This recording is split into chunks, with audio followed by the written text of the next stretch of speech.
till now because Cardinals aren't favored in any games this year. But before we get into that, we're going to go out to Los Angeles and catch up with our friend JB Long. You can follow him on Twitter at JB_Long and find out if the Dodgers are getting ready for the Phillies for Monday. You Dodgers ready? Dodgers ready for the Phillies JB? We couldn't resist, JB. We had to take the shot, Hey, shoot your shot. Direct the conversation wherever it's favorable. I know the game. Hey, the Dodgers have owned this club here in Phoenix for many years. We got to take it when we can, JB. Because we don't know what's going to hit us when we play Philly, so we're going to have a little fun with it. Well, I wasn't expecting it to be 3 games. I know even the most optimistic Diamondback fan probably wasn't either, but that was impressive, and I think Los Angeles is still stunned in that regard.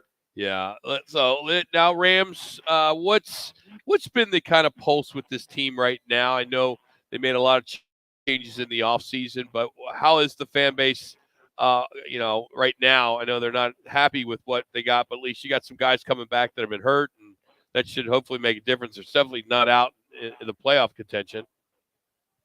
It's a really complicated prism to be looking through for the 2023 Rams. And what I mean by that is expectations externally were so low through the summer, and they absolutely stunned Seattle in the opener. And since then, there have been signs that, like you said, this could be a playoff caliber team. A lot of their star power, Stafford, Kupp, Donald still in place, and then this ascending rookie, Puka Nacua.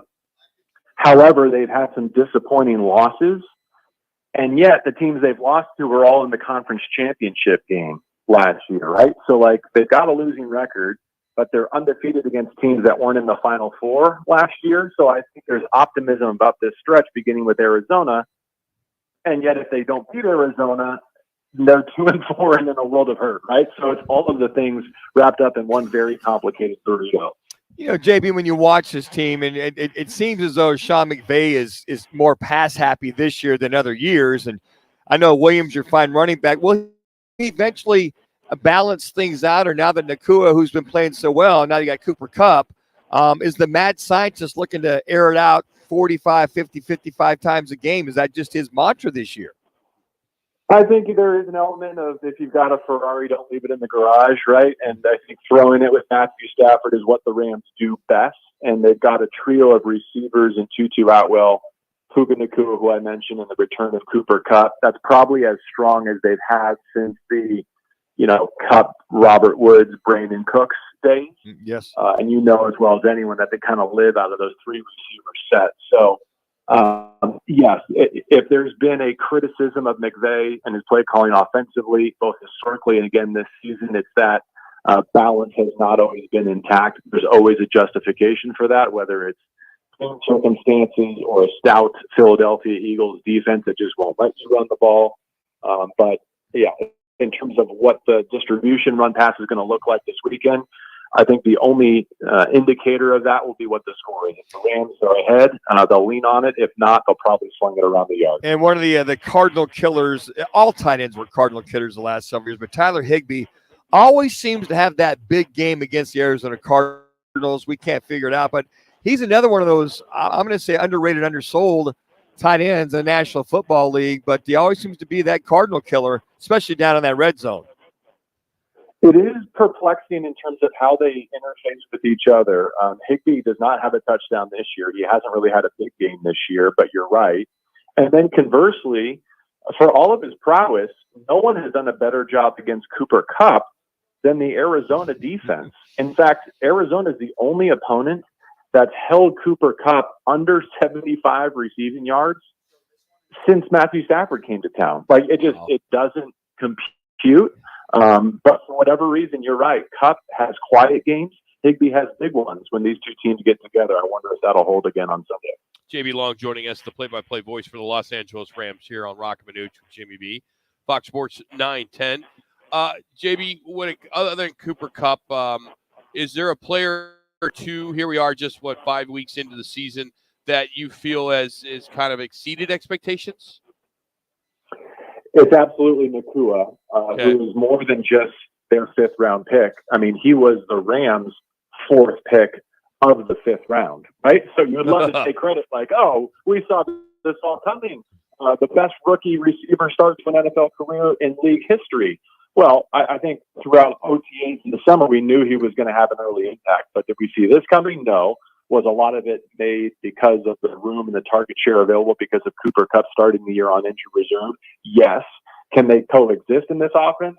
I think last week against Philadelphia was an indication that they can, that they'll both be a 1-2 punch that can lead the way offensively for the Los Angeles Rams.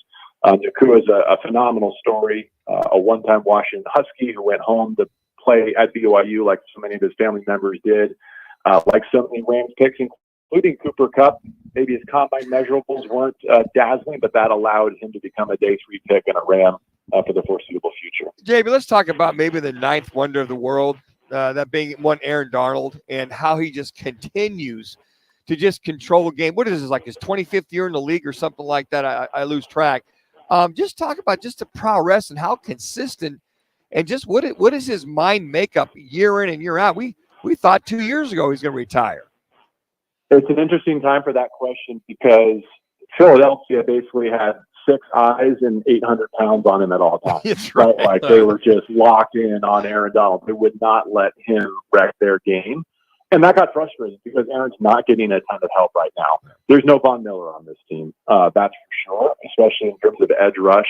They're throwing a lot of rookie darts at the board, hoping to generate something around him. But all that to say that, it was one of his quietest career performances. I think Pro Football Focus gave him his worst career pass rush grade last week against those Eagles. And so everyone's kind of quote unquote down on him. And I'm looking at this week's rankings and he's the 3rd rated interior defensive lineman in the league still, right? And no one has tormented the Cardinals more since he came into the league than Aaron Donald. He got his 100th career sack against Kyler in the desert last year. So I don't mean this to disparage Arizona's offensive line in any way, shape, or form, but if there's a get-right, feel-good game to be had for Donald in this pass rush, the Rams are hoping it's this Sunday at SoFi Stadium. And JB, you alluded to this a little bit earlier in our conversation about when you look at the losses of the Rams, very winnable games, if you will. What were some of those nemesis in those losses that Sean McVay would like to correct moving forward? Yeah, I mean, it's interesting that they've had home losses to Philadelphia and San Francisco and a Monday Night Football loss against an injured Burrow and the Bengals. And I think if you replayed them, there's a decent chance the Rams go 2-1 or 3-0 in those games. Sure. But truthfully, they're also like one big play in Indianapolis away from losing that game against a rookie quarterback in Anthony Richardson. So as always in the league, you can kind of tell the story either way. I think the common theme between them, 2. The last drive of the first half against San Francisco and Philadelphia both ended in like walk-off goal line touchdowns. So Purdy and the Niners and Hurts and the Eagles both scored a touchdown to answer a Rams score going into the half and stealing all that momentum. And then the second thing is the Rams have been the worst second half team in the NFC since week 1. They've got 1 touchdown after the half in the 3rd and 4th quarters since week 1, and it was kind of in desperation mode against the Bengals. So whether that's halftime adjustments or defense is kind of solving the puzzle, whatever it is, they've not finished games well. Interesting. JB, we always love talking with you, man. Thanks for making some time for us. We really appreciate it. Well, I know some members of our audience would like some get back against those flying in from the desert, but we wish you well on the Diamonds the rest of this postseason, even up against Philadelphia. Very kind. Very kind. Thank you, JB. JB Long, the Rams play-by-play voice. You can follow him on Twitter at JB_Long. Appreciate him taking some time for us today as we're getting ready to finish up here on Rock and Minuch with Jimmy B. We're out here at Wright Toyota. Also, today after the show, we